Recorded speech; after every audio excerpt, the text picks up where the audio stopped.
Assalamualaikum warahmatullahi wabarakatuh. Nama saya Muhammad Budi Hafiz. Saya dari Universitas Islam Majapahit, Prodi Teknik Mesin. Di sini saya mendapatkan tugas MK akhir bahasa Indonesia. Membuat video bahasa Indonesia bahasa resmi. Di sini saya akan menerangkan materi pengukuran aliran fluida. Pengukuran aliran adalah untuk mengukur kapasitas aliran, massa laju aliran, volume aliran. Pemilihan alat ukur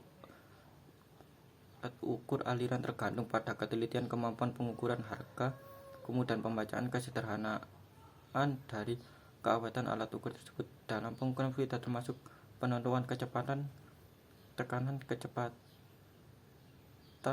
debit, gradien kecepatan, turbulensi, dan viskositas. Terdapat banyak cara melaksanakan pengukuran, misalnya langsung, tak langsung, gravimetrik, volumetrik, elektronik, elektromagnetik, dan optik. Pengukuran debit secara langsung terdiri dari atas penentuan volume atau berat fluida yang mulai suatu penampang dalam suatu selang waktu tertentu. Metode tak langsung bagi pengukuran debit memerlukan penentuan tinggi tekanan, perbedaan tekanan atau kecepatan di beberapa titik pada suatu penampang, dan dengan besaran perhitungan debit. Metode pengukuran aliran yang teliti adalah penentuan gravimetrik atau penentuan volumetrik atau volume diukur, atau penentuan dengan mempergunakan tangki yang dikalibrasikan atau selang waktu yang diukur. Pada prinsipnya, besar aliran fluida dapat diukur melalui kecepatan, berat, luas bidang yang dilaluinya, dan volumenya. Alat ukur laju aliran fluida dibagi menjadi 4 jenis, yaitu venturimeter, nozzle, Phillips tubes, flat office.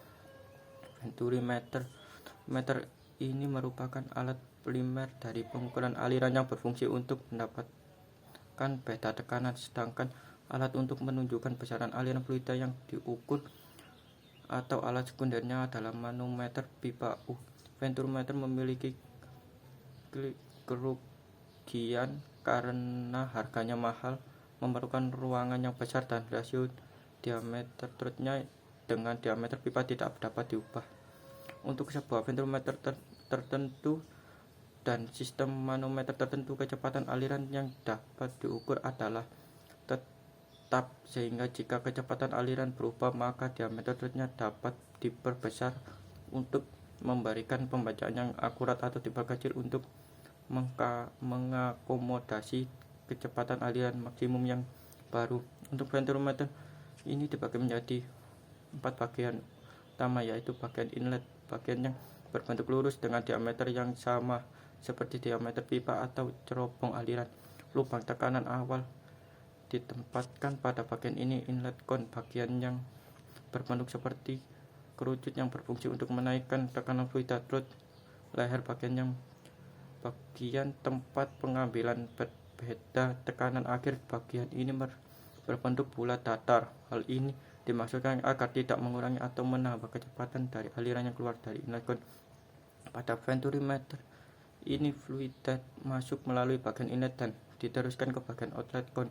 Pada bagian inlet ini ditempatkan titik pengambilan tekanan. Pada bagian inlet cone, fluida akan mengalami penurunan tekanan yang disebabkan oleh bagian inlet cone yang berbentuk kerucut atau semakin mengecil bagian trutnya. Kemudian fluida masuk ke bagian trut. Inilah tempat-tempat pengambilan tekanan akhir, di mana trut ini berbentuk bulat datar. Lalu fluida akan melewati bagian akhir dari venturimeter, yaitu outlet cone. Outlet cone ini berbentuk kerucut, di mana bagian kecil berada pada trut, dan pada outlet cone ini tekanan kembali normal. Jika aliran melalui venturimeter ini benar-benar tanpa gesekan, maka tekanan fluida yang meninggalkan meter tentulah sama persis dengan fluida yang memasuki meteran, dan keberadaan meter meteran dalam jalur tersebut tidak akan menyebabkan kehilangan tekanan yang bersifat permanen dalam tekanan. Penurunan tekanan pada inlet gun akan dipulihkan dengan sempurna pada bagian inlet gun. Gesekan tidak dapat diadakan dan juga kehilangan tekanan yang permanen dan dalam sebuah meteran yang dirancang dengan tepat. Kelebihan ukuran venturimeter: kelebihan mempunyai penurunan tekanan yang lebih kecil dari kapasitas yang sama, dapat mengukur debit besar jauh dari kemungkinan tersumbat kotoran, mengukur cairan yang mengandung endapan padat dan solid. Kekurangan lebih mahal, harganya sulit dalam pemasangan karena panjang tidak tersedia pada ukuran pipa di bawah 6 inch. Kedua, flow nozzle. Flow nozzle sama halnya dengan plat orifice yang terpasang di antara dua flange. Flow nozzle biasa digunakan untuk aliran fluida yang kecil karena flow nozzle mempunyai lubang besar dan kehilangan tekanan lebih kecil daripada plat orifice, sehingga flow nozzle dipakai untuk fluida kecepatan tinggi pada temperatur tinggi dan untuk penyediaan air ketel. Flow nozzle merupakan alat primer dari pengukuran aliran yang berfungsi untuk mendapatkan beda tekanannya, sedangkan alat untuk menunjukkan besaran aliran fluida yang diukur atau alat sekundernya adalah berupa manometer. Pada flow nozzle, kecepatan pertama dan tekanan semakin berkurang seperti dalam venturimeter, dan aliran fluida akan keluar secara bebas setelah melewati lubang flow nozzle, sama seperti pada plat orifice. Flow nozzle terdiri dari dua bagian utama yang melengkung pada silinder. 3. Pilot tubes. Nama pilot tubes datang dari konsepsi Henry David pada tahun 1732. Pilot tubes mengukur besaran fluida sedang dengan jalan menghasilkan beda tekanan yang diberikan oleh kecepatan fluida itu sendiri dapat dilihat pada gambar atas. Pilot tubes membutuhkan dua lubang pengukuran tekanan yang untuk menghasilkan suatu beda tekanan. Pilot tubes ini biasanya fluida yang digunakan adalah jenis cairan dan gas. Pilot tubes terbuat dari stainless steel dan kuningan. Kegunaan pilot tubes mengukur tekanan fluida pada wind tunnel, menghitung profil kecepatan aliran pada pipa. Aplikasi pilot tubes mengukur kecepatan pada pesawat, airspeed, altimeter pesawat, mengukur tekanan fluida pada wind tunnel. Kelebihan dan kekurangan pilot tubes.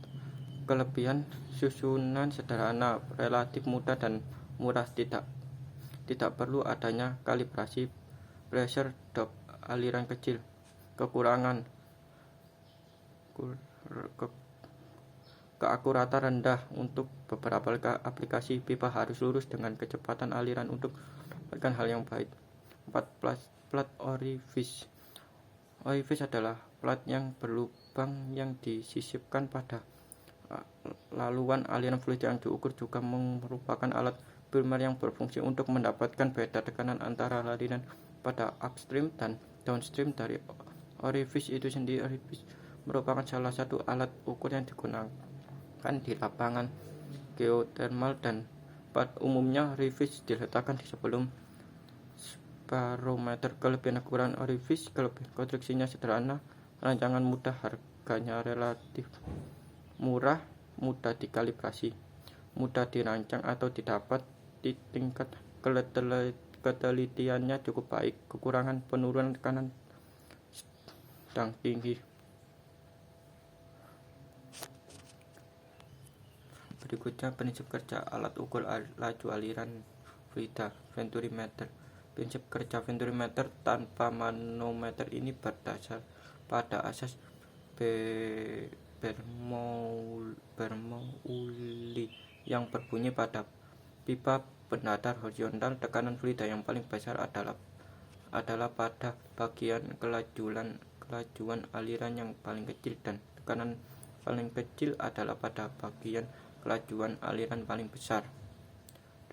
2. Pitot tube.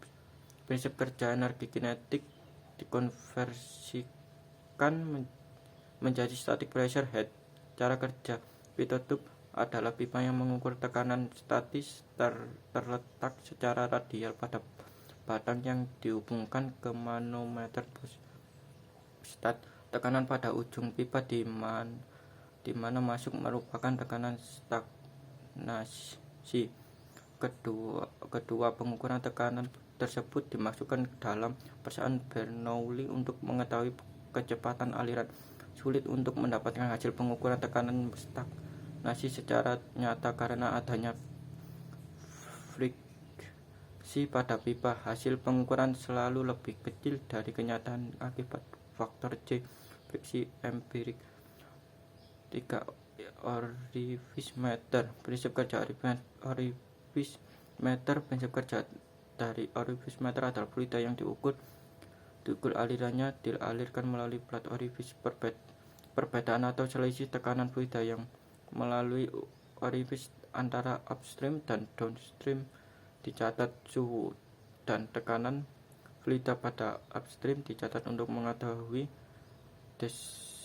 densitasnya. Sekian dari saya. Wassalamualaikum warahmatullahi wabarakatuh.